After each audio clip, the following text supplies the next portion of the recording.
Hello friends, this is Kanchan. Welcome to my YouTube channel. तो चलिए friends, आज हम लोग बौद्ध धर्म के बारे में पढ़ते हैं।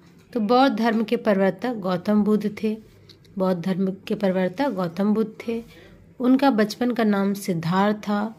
563 ईसा पूर्व नेपाल की तराई में कपिलवस्तु के निकट लुम्बिनी वन में उनका जन्म हुआ था। गौतम बुद्ध का जन्म कपिलवस्तु के निकट लुम्बिनी वन में उनका जन्म हुआ था। उनके पिता सुशोधन कपिलवस्तु के शाक्यगण के प्रधान थे और उनकी माता माया कौशल वंश की राजकुमारी थी। शेषवा काल में माता की मृत्यु के बाद उनकी मौसी महाप्रजापति गौतमी ने इनका लालन पालन किया। महात्मा बुद्ध जब 7 दिन के हुए थे तभी उनका माता का निधन हो गया था और उनकी मौसी, जिसे विमाता भी कहा जाता है, महाप्रजापति गौतमी ने उनका लालन पालन किया। सिद्धार्थ बचपन से ही बहुत चिंतनशील स्वभाव के थे। एकांत में बैठकर वे जीवन मरण सुख दुख आदि के विषय में गंभीरता पूर्वक विचार किया करते थे। इस प्रकार सांसारिक जीवन में विरक्त होते देख उनके पिता ने 16 वर्ष की अल्पायु में ही उनका विवाह एक अत्यंत रूपवती राजकुमारी यशोधरा के साथ करा दिया।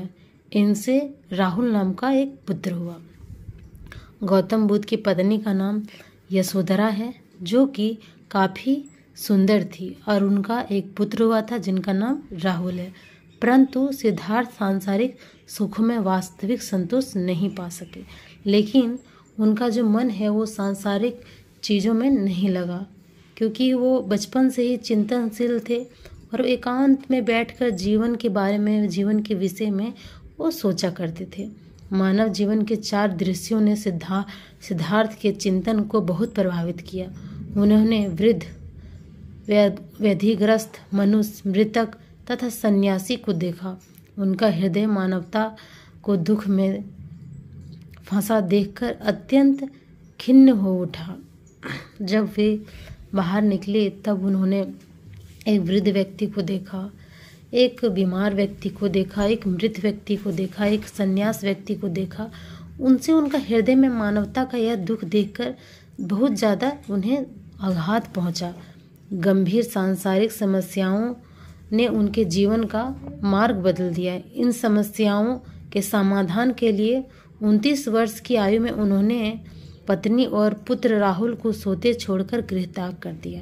इस घटना को महाभिनिष्क्रमण कहा जाता है। इसके पश्चात ज्ञान की खोज में कई वर्षों तक वे भटकते रहे। 16 वर्ष की कठिन साधना के पश्चात वैशाख पूर्णिमा की रात को उरुवेला, जो कि बोध गया में है, निरंजना नदी के तट पर एक पीपल के वृक्ष के नीचे उन्हें ज्ञान की प्राप्ति हुई। इसके बाद वे बुद्ध के नाम से विख्यात हो गए। ज्ञान प्राप्ति के पश्चात बुद्ध वाराणसी के निकट सारनाथ गए, जहां उन्होंने अपना पहला उपदेश दिया। वाराणसी के निकट जो सारनाथ है, बुद्ध ने पहला उपदेश वहीं पे सारनाथ में दिया, जिसे धर्मचक्र प्रवर्तन कहा जाता है।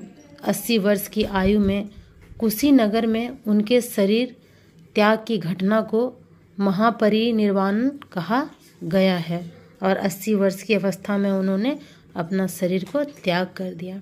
ये देख सकते हैं महात्मा बुद्ध की प्रतिमा है। ये महात्मा बुद्ध के अष्टांगिक मार्ग है जो उन्होंने दिया है, जो कि परीक्षा के दृष्टिकोण से बहुत ही महत्वपूर्ण है। साम्यक दृष्टि, संकल्प संकल्पना, साम्यक वाक्य, साम्यक कर्म, साम्यक आजीविका, साम्यक व्यायाम, साम्यक स्मृति तथा साम्यक समाधि। ये महात्मा बुद्ध के अष्टांगिक मार्ग हैं। ये बुद्ध धर्म के 3 प्रमुख बिंदु है: बुद्धम, संघम और धम्म। अगर आप कहीं बौद्ध धर्म के मंदिर में गए होंगे तो वहाँ पे ये तीनों का मंत्र का उच्चारण आपको सुनने को मिला होगा। बुद्ध के उपदेशों को संग्रहित कर इसे 3 भागों में बांटा गया है। इन्हें त्रिपिटक कहा जाता है। पहला हमारा है सूत पिटक। इसमें बुद्ध के उपदेश हैं। दूसरा हमारा है विनय पिटक, इसमें भिक्षुओं के अनुशासन के संबंधित नियम है। और तीसरा हमारा है अभिधम्म पिटक, इसमें दार्शनिक विचार है। ये महात्मा बुद्ध के उपदेशों का संग्रह किया है, जिसे हम लोग त्रिपिटक कहते हैं। तो आई होप ये बौद्ध धर्म के विषय में जानकारी आपको अच्छी लगी हो तो लाइक, शेयर और मेरे चैनल को सब्सक्राइब कीजिए। Thank you.